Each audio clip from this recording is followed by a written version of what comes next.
Hello everyone. So welcome to this video.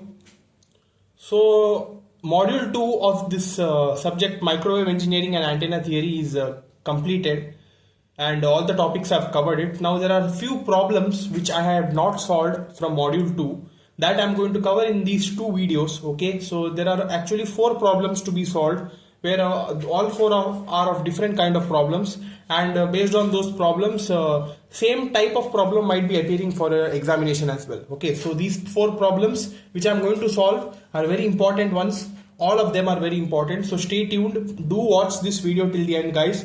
Don't skip any part of the video. Okay, so till now whatever we have discussed, all the concepts with respect to the microwave networks, the parameters, everything based on that, there are few takeaways which we had taken from each of the concept. Based on that, some problems are given here. Okay, so in this video I'm going to solve 2 questions, and in the next video I'm going to solve other 2 questions. Okay, so stay tuned, do watch till the end. So this is the first question here. So the question goes like this: for the 2-port network with mismatched load, derive the expression for the input reflection coefficient. So here they have told us to find the input reflection coefficient with respect to the 2-port network with the mismatched load. So here they have given one condition, that is mismatched load. So if the network is said to be mismatched if and only if the diagonal elements are not equal to 0, right? So here if they have mentioned it as mismatched node, so all the diagonal elements under scattering matrix, that is in this case it is a 2-port network, so 2 cross 2 matrix consists of 2 diagonal elements, one is S11 and S22, both of them are not equal to 0. So hence we could be proving one expression, we could be getting one expression with respect to reflection coefficient due to the mismatched load. Okay, so in order to start this problem we should be considering the reflection coefficient gamma 2, that is equal to A2 by B2. So we are having 4 parameters A1, B1, A2, B2 with respect to a 2-port network, and 2 reflection coefficients gamma 2, and another reflection coefficient which we need to find is gamma 1. Okay, so gamma 1 is given by, in general it is given by B1 by A1. Okay, so this in some point of our derivation we are going to get this term, so that I am going to tell you how. We should be starting at first, we should be starting from this equation. Okay, gamma 2 is equal to A2 by B2. So now how to move further? First you consider the S parameter equation for a 2-port network. So that is written as, we know that B is equal to S into A, right? So based on that the matrix would be looking something like this: B1, B2 is equal to 2 cross 2 matrix S11, S12, S21, S22 and A1, A2, right? So based on this, now try to write the equations of S parameters. So first equation would be B1 is equal to S11 A1 plus S12 A2, and B2 is equal to S21 A1 plus S22 A2. So name these two equations as equation 2 and equation 3 here. Okay, so now if you consider equation 3, from equation 3 we could be getting one term that is called as B2. Okay, so how can we find the term B2? You see here the equation 3 is given as B2 is equal to S21 A1 plus S22 A2, right? So now in this equation we need to be introducing this term gamma 2 here, because we need to be solving for B2. So that's why if you want to get one expression for B2, we need to be considering this expression gamma 2, because it consists of one B2 term, so that we could be bringing B2 to one side and rest all the terms to other side and get one answer for B2, right? So what I'm doing is, now just observe what I'll do here now. Now in this term S22 A2, I am dividing this term, I am multiplying and dividing this term by B2 here. Why? Because I am introducing this term here. Okay, so that's what I am doing. I am multiplying and dividing this term by B2. Okay, so this much I have done.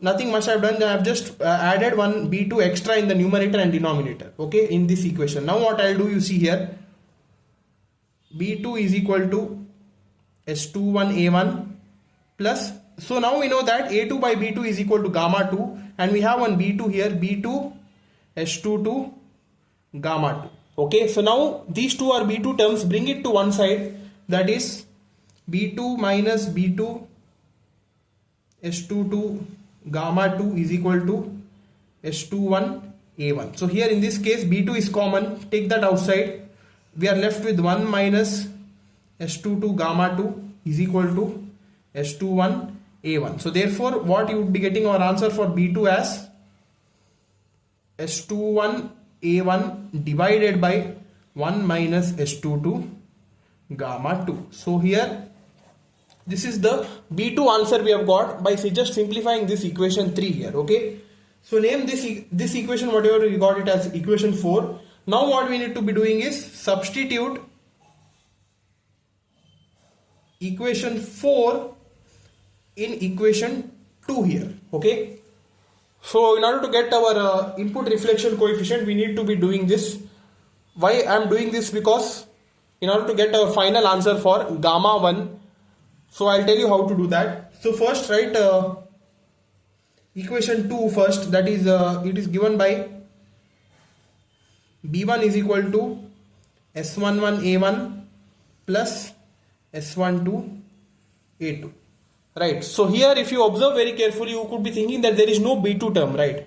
So here again I am going to introduce B2 term so that this would be satisfied, that is this is B2, right? But here we don't have any B2 so that we could be substituting it. So that's why what I'm doing is again I'm multiplying and dividing by B2 so that one B2 term is introduced here. Okay, so that's why I'm doing it, so that one B2 term is introduced. Now I'm going to substitute this B2, that is you see here B1 is equal to S11A1 plus S12 S21A1, and this A2 by B2 is equal to gamma 2 divided by this denominator term 1 minus S22 gamma 2. Okay, so now we need gamma 1, right? We know that gamma 1 in the beginning we have written that is equal to B1 by A1. So now what I am doing, I am just bringing A1 to other side. How can I bring A1 to other side? Because you see here in these two terms A1 is common. So if you take it outside and bring it to other side, it would be B1 by A1. So that would be equal to S11 plus S12 S21 gamma 2 divided by 1 minus S22 gamma 2. So now we know that B1 by A1 is equal to gamma 1. That is our input reflection coefficient, that is equal to S11 plus S12 S21 gamma 2 divided by 1 minus S22 gamma 2. So this is our required input reflection coefficient with respect to gamma 2 and the parameters A1, A2, B1, B2. We have solved this and we have got this expression for the input reflection coefficient. Okay, so this is for a mismatched load. If we have a matched load, in case if we have a matched load, for matched load directly we would be getting some different answers. Why? Because the diagonal elements would be equal to 0, and for a matched load the network is always symmetric and reciprocal. So that's why for matched load we have some takeaways in this expression, that is firstly gamma 1 would be equal to S11, okay, and that would be again equal to S22 also, because the diagonal elements are equal to 0. So this whole term would be 0, and for a reciprocal network S12 is equal to S21, that is in the numerator we had these two, right? So it would be, the expression would be something like gamma 1 is equal to S11 plus S12 whole square gamma 2 divided by S22 gamma 2. Why? Because these two are equal, so this would be getting multiplied. So this is for a reciprocal network, how the input reflection coefficient would be looking like. Okay, so this was the problem, guys. Take it down, this is very important. Okay, so let us solve one more problem. So this is the next question, that is given there is a Z matrix here. Z matrix, it is a simple 2 cross 2 matrix. So here I have considered a simple problem. They might be giving you a 3 cross 3 matrix as well.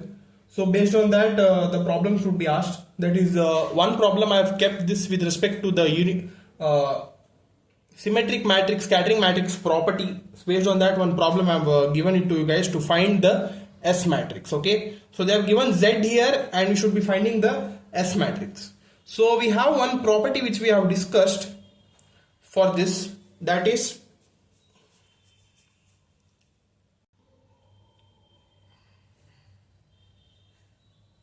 B is equal to Z plus U inverse into Z minus U. If you remember this is completely multiplied into the A matrix, and we have told you that this is the corresponding S matrix. So that's why the formula for S matrix for this, in this case, it would be Z matrix plus U matrix, the whole inverse into Z matrix minus U matrix. So this is the property based on unitary property. This is one property which we had discussed. Now nothing much to do, where U is the unitary matrix or the identity matrix. In this case we should be considering a 2 cross 2 identity matrix, because the value of the order of Z matrix is also 2 cross 2. So now nothing much to do, simply solve it, substitute all the values. S is equal to, Z matrix is given by 3, 7, 2, 5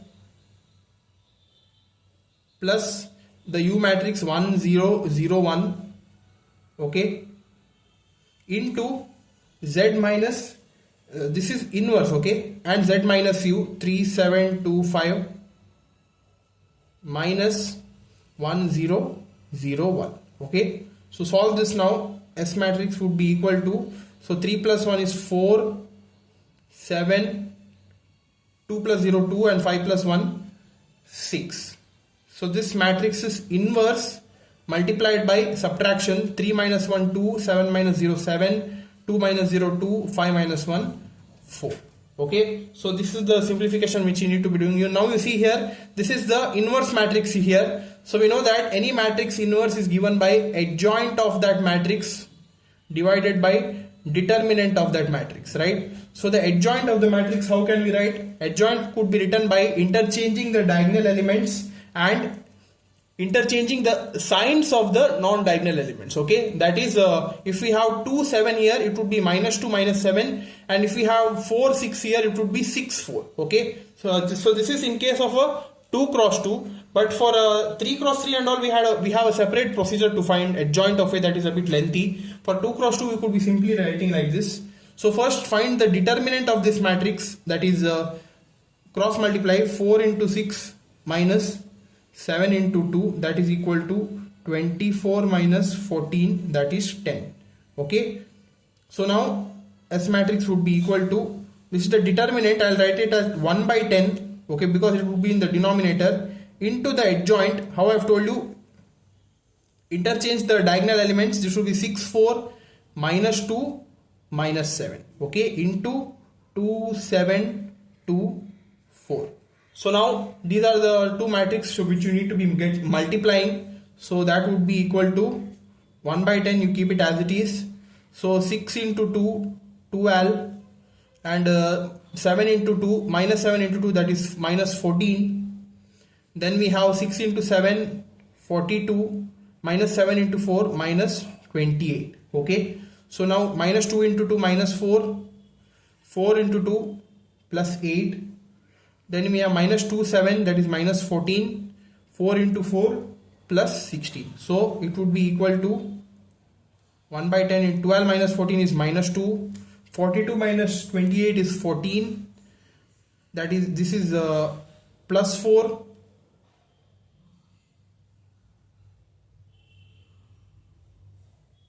and minus 14 plus 16, that is equal to 2, okay. Now nothing much to do, all the terms we divide it by 10. So our final scattering matrix would be looking something like this. 2 by 10, that is minus 0.2, 14 by 10 1.4, 4 by 10 0.4, and 2 by 10 is 0.2. So this is our required scattering matrix for this problem, okay. With respect to the scattering matrix property, we have solved this problem.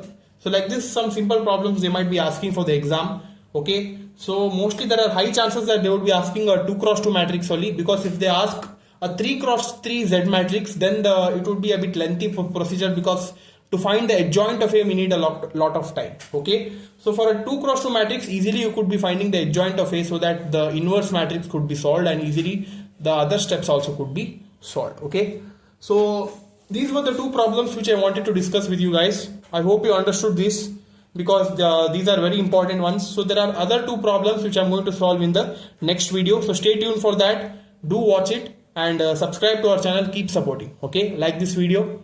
Thank you.